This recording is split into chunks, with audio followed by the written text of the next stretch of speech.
नमोबुद्धाय जय भीम।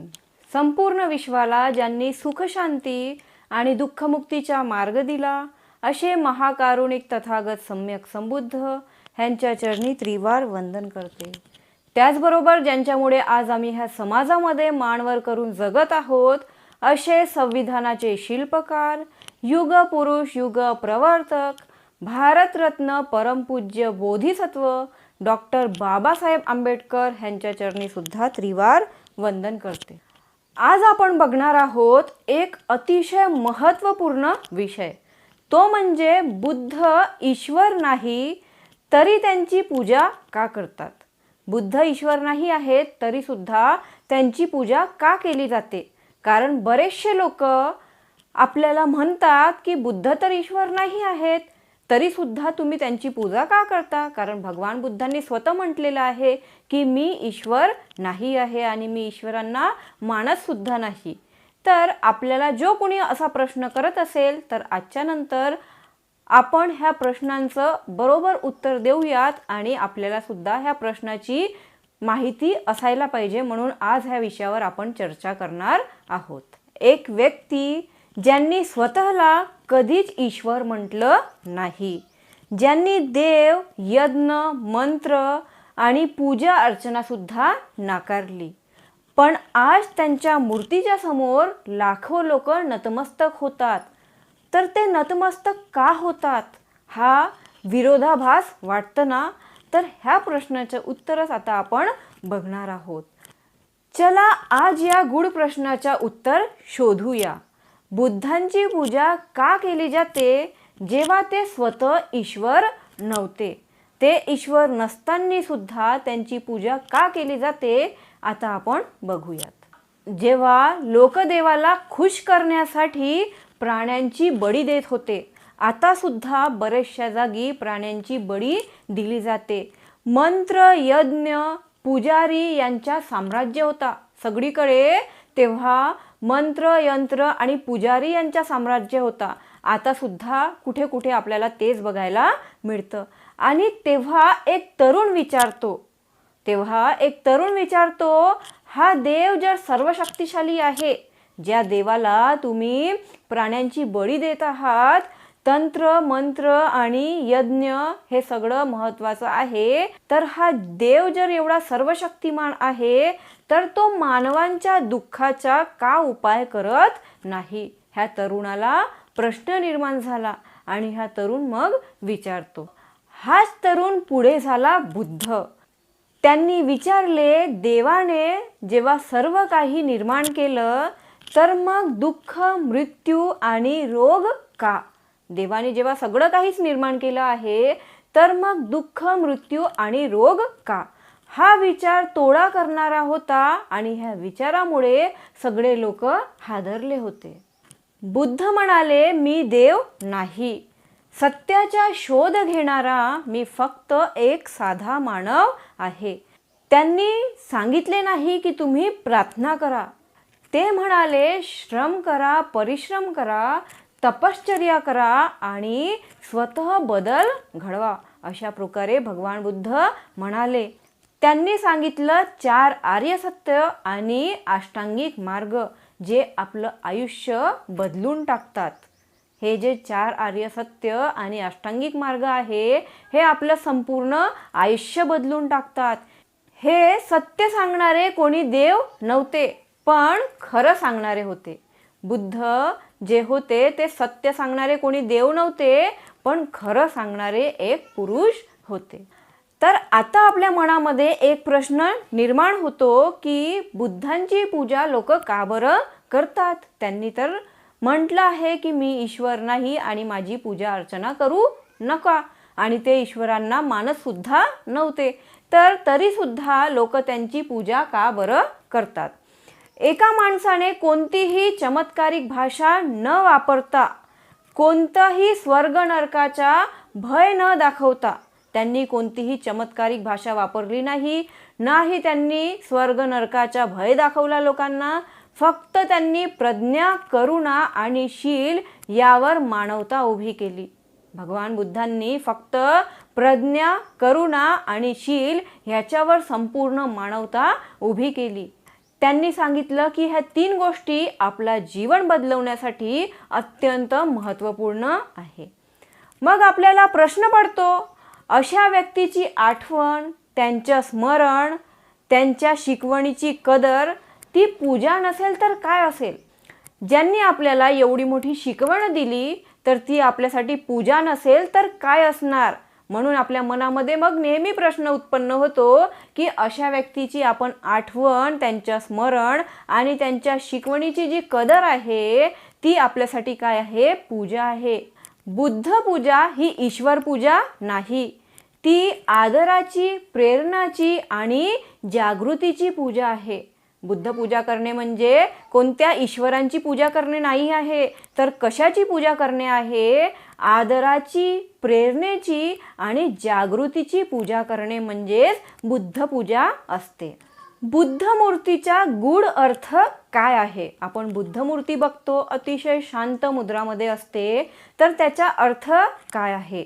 बुद्ध मूर्तीमध्ये डोळे मिटलेले असतात. बुद्धांची जी मूर्ती असते त्याच्यामध्ये डोळे मिटलेले असतात आणि त्यांच्या हातात विशिष्ट मुद्रा आणि चेहऱ्यावर शांत हास्य असते. तो चेहरा आपल्याला सांगतो, मनात पहा, स्वतःला जाणून घ्या आणि सत्य शोधा. बुद्धांच्या मूर्तीला आपण जेव्हा त्यांचा चेहरा बघतो तर तो चेहरा आपल्याला काय सांगतो? आपल्या मनामध्ये तुम्ही पहा, स्वतःला पूर्णपणे जाणून घ्या आणि सत्य काय आहे ते तुम्ही शोधून काढा. त्या मूर्तीची पूजा म्हणजेच स्वतःच्या अंतर्मनाला नमन करणं आहे. बुद्धांच्या मूर्तीची पूजा करणे म्हणजेच स्वतःच्या अंतर्मनाला नमन करणे आहे. आणखी एक प्रश्न उत्पन्न होते की लोकांनी त्यांना देव का मानलं नाही? देव मानलं नाही तरी सुद्धा त्यांना का बरं पूजलं? आपल्याला बरेचसे लोक, काही इतर कास्टचे लोक हा प्रश्न आपल्याला करतात की त्यांना तुम्ही देव मानत नाही तरी सुद्धा तुम्ही का बरं त्यांना पूजता? जगात अनेक धर्म आहेत जिथे देवाला भीतीमुळे पूजलं जातं, पण बुद्ध त्यांना भीतीने नाही तर प्रेमाने, समजून आणि आदराने पूजलं जातं. बुद्ध एकमात्र असे आहेत की त्यांना भीतीने नाही, कुठल्याही भीतीने नाही, तर प्रेमाने त्यांना समजून आणि आदराने त्यांना पूजलं जातं, त्यांची पूजा केली जाते. कारण त्यांनी सांगितलं, माझ्यावर विश्वास ठेवू नका. भगवान बुद्धांनी सांगितलं की माझ्यावर विश्वास ठेवू नका, तर तुम्ही अनुभव घ्या. हाच खरा विज्ञानवादी दृष्टिकोन आहे. भगवान बुद्ध असे म्हणाले का की तुम्ही माझ्यावर विश्वास ठेवा आणि मी जसं सांगतो तसंच करा? ते म्हणाले की तुम्ही माझ्यावर विश्वास ठेवू नका, मी जो मार्ग सांगतो तुम्ही त्या मार्गावर चाला, अनुभव घ्या आणि समोर चाला. हाच खरा विज्ञानवादी दृष्टिकोन आहे. जगात एवढे धर्म आहेत की काही लोक त्यांना भीतीमुळे पूजतात, काही लोक त्यांची परंपरा चालत आलेली आहे त्यामुळे पूजतात. काही लोकांना असं वाटते की आम्ही पूजणं सोडून टाकू तर आम्हाला श्राप मिळणार, आम्ही नरकात जाऊ, त्याच्यामुळे ते भीतीने पूजतात. परंतु बुद्धांना आपण भीतीने पूजतो का? नाही. तर ह्या बाबतीत डॉक्टर बाबासाहेब आंबेडकरांचा काय दृष्टिकोन होता ते सुद्धा आता आपण बघूयात. बाबासाहेबांनी का निवडला बुद्ध धर्म? बाबासाहेबांनी हा बुद्ध धर्म का बरं निवडला? कारण बुद्ध म्हणाले सर्व माणसं समान आहेत. बुद्ध म्हणाले की सर्व माणसं जे आहेत ते समान आहेत. बुद्ध म्हणाले जात, वर्ण, स्त्री, पुरुष यांना आधार नाही. जात, वर्ण किंवा स्त्री, पुरुष काही असेल तर यांना आधार नाही. सगळे मनुष्य काय आहेत? सगळे माणसे समान आहेत.